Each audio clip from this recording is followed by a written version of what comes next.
ఇంక బిర్యానీ అయితే వచ్చేసిందనమాట. ఇంక మనకు ప్లేట్లోకి వేసారు. ఇంక సర్లే అని చెప్పేసి ఇంక ముక్కలు చూస్తా అంటే ఎర్ర ఎర్రగా భలే ఊరిస్తాను. ఇంక సర్లే అని చెప్పేసి పంది తిన్నాడు తిన్న ఆ దవడకి ఈ దవడకి వేసి నమిలి సర్లే అని మనం ఇంకా ఆ దవడకి ఈ దవడకి వేసి నమలుతా ఉంటే ఇంతలో ఈ ఫోటోగ్రాఫర్ అన్న వచ్చేసాడు. ఇంక సర్లే అని చెప్పేసి మనం స్మూత్ గా తినడం అయితే స్టార్ట్ చేసామన్నమాట.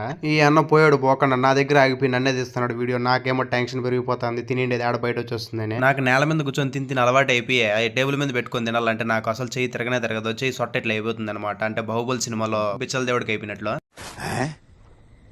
ఇంకా మనం తినడం అయితే కంప్లీట్ అయిపోయింది. ఇంకా లాస్ట్కి స్వీట్ ఒకటి మిగిలింది. దీని ఎందుకు వదలాలని చెప్పి దీన్ని కూడా వేసాను అనమాట కడుపుకే. అలా ఎవరికి అనుమానం రాకుండా మనమైతే చేయగడుకొని బయటకి అయితే వచ్చేసామన్నమాట. ఎక్కడ బిర్యానీ అయిపోతున్న టెన్షన్ లో బండికి బేగలు పెట్టేసి అట్లా వచ్చేసాను అనమాట. ఎవడు దింకు వెళ్ళిపోయిన టెన్షన్ లో పరిగెత్తుకుంటూ వస్తే బండి ఎక్కడ ఉంది అమ్మయ్య ఎవడు ఎత్తుకోమలేదని అలా ఊపిరి పిలిచి పెళ్లికి మన కలెక్షన్ చూడండి. అటికాయ తాంబూలము కూల్ డ్రింక్ ఇదేదో స్వీట్ అంట బాదం అవన్నీ వేసి ఇచ్చారు. మామూలుగా ఉండదు మనతో సవక. ఈ వీడియో మీకు నచ్చినట్లయితే లైక్ చేయండి, షేర్ చేయండి అండ్ సబ్స్క్రైబ్ చేసుకోండి. సబ్స్క్రైబ్ చేసుకోకపోతే మాత్రం గుయ్.